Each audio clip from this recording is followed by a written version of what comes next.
네, 여러분 안녕하십니까. 2025년 12월 19일 오늘 금요일 이민멘토의 주식 레벨업 시작해 보도록 하겠습니다. 실장은 다행히도 오늘 좀 반등이 좀 나와줬고요. 뭐 이미 예상된 반응이었고 월요일부터 목요일까지 좀 힘들었던 시장을 하루 만에 좀 회복을 해주는 느낌은 아닙니다만 그래도 연속해서 하락할 일은 없다. 괜찮다라고 계속해서 말씀드린 이유가 바로 전혀 펀더멘털의 문제가 없었기 때문입니다. 일단 첫 번째 가장 중요한 이슈죠. 오늘 오전에 우주항공 테마가 가뜩이나 스페이스X 때문에 뜨거웠는데 더 뜨거워졌을 수밖에 없었던 이유예요. 미국도 우주항공에 대해서 투자에 대한 행정명령에 사인을 했다라는 겁니다. 저번 주에 이제 제가 이재명 대통령이 누리호 발사를 뭐 1년에 한 번 하는 게 어떠냐. 정부가 책임져 주겠다. 뭐 이런 얘기가 나오고 있는데 미국도 마찬가지로 이런 식으로 스탠스를 잡는 건 뭐 아마도 트럼프 대통령과 일론 머스크의 관계가 다시 좀 복원되는 그런 좀 느낌도 있고 일단 우주항공에 대해서 스페이스X가 상장을 하더라도 재료가 쉽게 죽지는 않을 것 같아요. 그러니까 로봇 산업을 제가 굉장히 좋게 지금도 하고 있고 로봇 산업의 어떻게 보면 확장판이 또 우주항공이거든요. 그렇기 때문에 우주항공 테마에 대해서는 좀 많이 공부를 하셔서 좀 많이 모아가셨으면 좋겠어요. 저는 나쁘지 않다. 제가 원래 좋아하는 성장 테마 뭐 스테이블 코인 예전에 됐던 스테이블 코인 아직 죽지 않았고 로봇 우주항공 뭐 이런 것들에 대해서는 제약바이오도 껴야겠죠. 그런 거에 대해서는 여전히 긍정적인 뷰를 보셔도 된다. 다만 아쉽게도 오늘 우주항공 오전에 뭐 신고가들 다 찍고 윗꼬리를 달리면서 내려왔는데 성장주는 그렇게 쉽게 죽지 않습니다. 거기다가 그냥 단순한 뭐 탈모 테마라든지 아니면 자산 부동산 많이 가진 뭐 천일고속 뭐 동양고속 이런 테마가 아니기 때문에 충분히 괜찮다. 미국까지도 이렇게 달려준다면 메리트가 있다라고 보시면 될 것 같고 일본 BOJ 뭐 금리 인상 별 영향 없죠. 예전에 이제 엔캐리 트레이드 때도 사실은 이제 이런 말들도 있어요. 제가 뭐 경제학자는 아닙니다만 저명한 경제학자님들의 생각을 다시 좀 곱씹어 보면 그때도 사실은 엔캐리 트레이드가 있었긴 했지만 증시를 밑으로 끌어내린 주된 요인은 아닐 수도 있다라는 얘기도 나올 정도로 이게 금리 인상이 거의 뭐 한 달 전부터 결정이 났잖아요. 그리고 저번 주에 제가 요 얘기를 올렸을 때 금리 인상 결정은 90%다. 뭐 그러면 일단은 시장에서는 선반영이 된 거예요. 그러니까 여러분들 시장을 볼 때 하루하루 올라가고 내려간 거를 계속 따지면 정말 피곤합니다. 그리고 두 번째, 시장에서는 미리 알려진 악재라는 건 없어요. 이거 악재니까 피해야지 그런 거 없어요. 그러니까 물론 저도 시장에 대해서 예측하고 대응해서 그걸로 먹고 사는 사람이지만 저는 시장을 예측을 하는 사람이지만서도 그 예측이 틀리면 빨리 방향을 바꿉니다. 다시 한번 정리를 해드리면 그만큼 시장은요 악재라는 거를 미리 절대 알려주질 않아요. 그냥 시장이 내려감에 있어서 핑계를 찾다 보니까 맞다. BOJ 금리 인상이 있었지. 엔캐리 트레이드 때 많이 떨어졌었지. 그래서 시장이 떨어지는 거야. 라고 만들어내는 거예요. 왜냐면 제가 왜 이렇게 강하게 말씀드리냐면 자, 금리 인상이 결정이 났죠. 0.75%입니다. 0.5에서 0.25로 올렸고 30년 만에 BOJ가 가장 높은 금리로 올렸어요. 그러면 엔화가 강세가 나와야 되거든요. 쉽게 말해서 엔달러 환율은 떨어져야 되는데 움직임이 별로 없습니다. 그러면 이미 시장에서는 알고 있었던 거고 사실은 따져보니까 엔캐리 트레이드 자금이 뭐 어느 정도는 있겠지만 빨려 들어갈 그러니까 일본으로 빨려 들어갈 엔캐리 트레이드 자금이 생각보다 많지는 않구나 라고 생각하시면 되는 거예요. 아시겠죠? 딱 한 가지만 기억하시면 됩니다. 미리 알고 있는 악재는 없어요. 미리 알고 있는 버블도 없듯이 늘 악재와 버블은 예상하지 못한 상황에서 터져 나옵니다. 그래서 그거를 아, 이거 진짜 뜨거운 악재구나. 이거 정말 아픈 악재구나 하고 빠르게 대응하는 사람들이 돈 버는 거지. 그 예측을 정확하게 해가지고 돈 버는 사람은 그냥 혼자 매매해가지고 돈 벌겠죠. 그런 분들은. 예, 상식적으로 생각을 해보면. 아시겠죠? 그래서 제가 하는 예측을 100% 맞다라고 늘 말씀도 안 드릴 뿐더러 100% 믿고 따라오지 마셔라. 왜냐면 저도 뷰가 그때그때 바뀌고 그 뷰에 따라서 빠르게 대처를 하는 거지. 그러니까 전체적인 그림을 그려놓고 그 예측에 따라서 제가 시장 방향을 이렇습니다 하면서 종목을 들여가면서 이렇게 가는 거지 100% 맞다라고 생각하지 마라. 예. 그리고 미리 알고 있는 악재라는 건 절대 없다. 그래서 금리 인상 결국 했는데 시장 충격 없죠. 예, 오히려 올라가죠. 그 다음에 AI 버블? 맨날 뭐 AI 버블, AI 위기다? 아니라니까요. 그렇게 미리미리 얘기를 해주고 야 이거 위험합니다. AI 투자가 너무 과합니다. 오히려 고마운 거예요. 악재로 가지 않기 위한 호재라고 보시면 됩니다. 아시겠죠?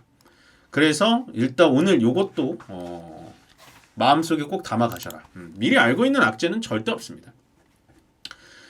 그 다음에 제가 오늘 이 세 번째를 조금 심도 있게 얘기를 드리고 싶어요. 오늘은 여기에 좀 할애를 하고 싶은데 2차 전지가 그러니까 그저께 떨어진 것까지는 좋았어요. 어저께 떨어진 것까지도 좋았습니다. 왜냐면 뭐 어쨌든 LG엔솔하고 포드와의 그 9조 2천억짜리 계약이 빠그라졌으니까 9조면은 크니까. 그래서 조정이 나올 수 있겠구나. 그러면 매수 기회다 라고 생각을 했습니다. 왜? 자, LG엔솔, 포스코 퓨처엠, LNF, 삼성 SDI가 바닥에서부터 한 40%, 50% 올라간 이유가 뭐냐면 ESS 배터리, LFP 배터리로 올라갔습니다. 근데 요 사이에 배터리들이 올라가서 밑으로 쭈르륵 빠질 때는 ESS와 LFP 때문에 빠졌을까요? 아니죠.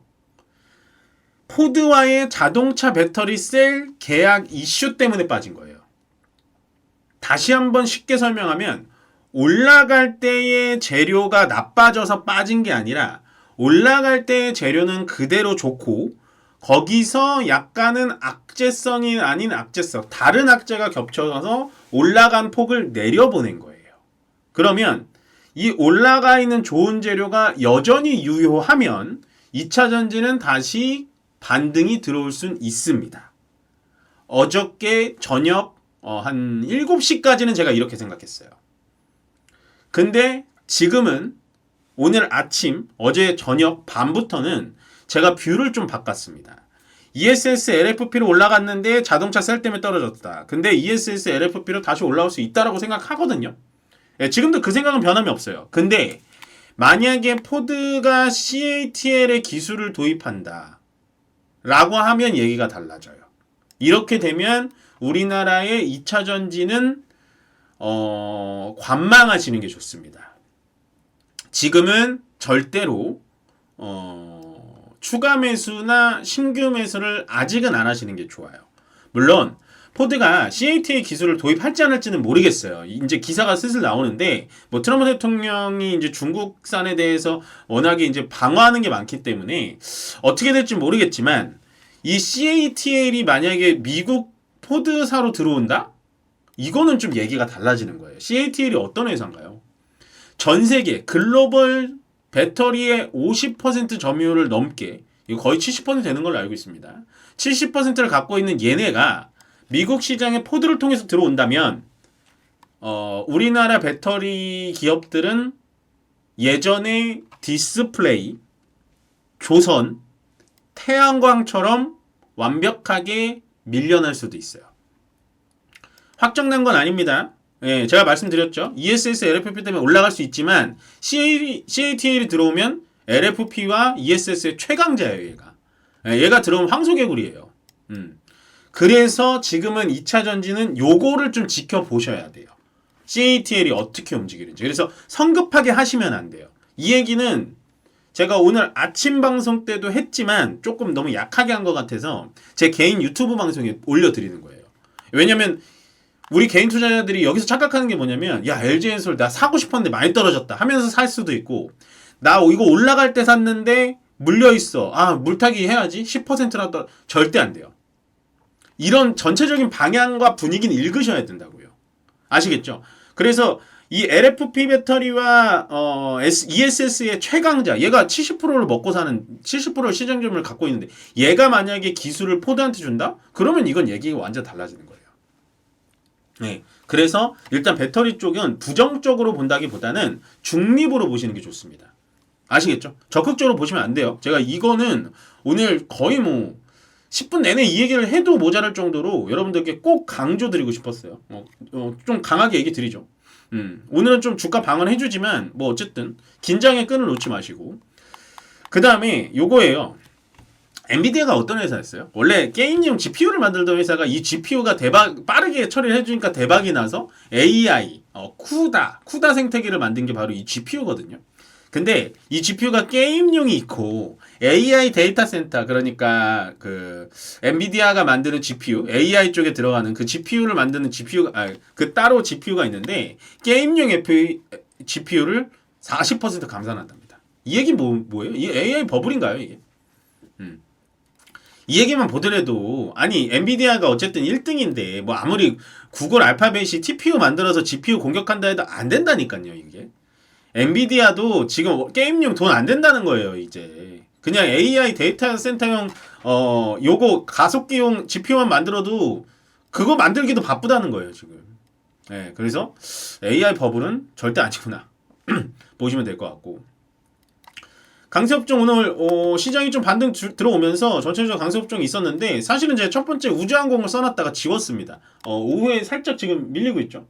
살짝 조금 좀 밀리고 있는데 뭐 크게 모멘텀이 없어서 밀리는 건 아닌 것 같고, 제약바이오하고 로봇 쪽으로 좀 수급이 쏠리면서 우주항공이 살짝 밀렸고요. 뭐 얘네 셋은 계속 돌아가면서 갈 거예요. 거기다 조선과 조선기자재 오늘 하나오션 쪽에 좀 괜찮은 뉴스가 나오면서 조선 쪽에 또 좋은 뉴스. 근데 원전은 오늘 왜 올라갔냐면, 일단은 두산에너빌리티가 지금 투경에 들어갔습니다. 투자 경고. 그래서 사실은 이번 주에 두산에너빌리티가 가스 터빈 수주도 있었고, 거기다가 그 체코 원전에 관해서 수주 모멘텀도 있었는데 주가가 많이 가지 못했어요. 그래서 다음 주에 투경이 좀 풀릴 걸로 보이니까 풀려요. 풀리면 일단 원전 섹터는 계속 보시는 게 좋다. 그리고 AI 오라클이 좀 반등을 해주면서 AI 인프라 쪽으로 좀 올라갔고, 엔터는 많이 말씀드린 것 같아요. 이것도 말씀드린 지 한 2주 된 것 같은데 대장주 위주로 오늘 올라갔죠. 종목은 제가 말씀 안 드릴게요. 그래서 이렇게 보시면 될 것 같고, 약세업종은 소비재가 슬금슬금 또 밀립니다. 백화점, 편의점, 쇼핑 뭐 이쪽은 다 밀리고 있는데 뭐 크게 아직 추세는 벗어난 것 같지는 않고, 2차전지가 오늘 좀 약세입니다. 그나마 보합으로 막아주고 있긴 한데요. 2차전지는 제가 오늘 시간 좀 할애를 많이 해서 2차전지에 대한 주의할 점을 좀 말씀드렸으니까 꼭 참고하셔가지고 투자에 많은 도움 되셨으면 좋겠습니다. 네, 일단은 이민멘트 주식 레벨업 여기서 마무리 주면 될 것 같고요. 항상 좋아요와 구독, 알림 설정은 저에게 많은 힘이 되니까요. 많은 클릭 부탁드리도록 하겠습니다. 고맙습니다.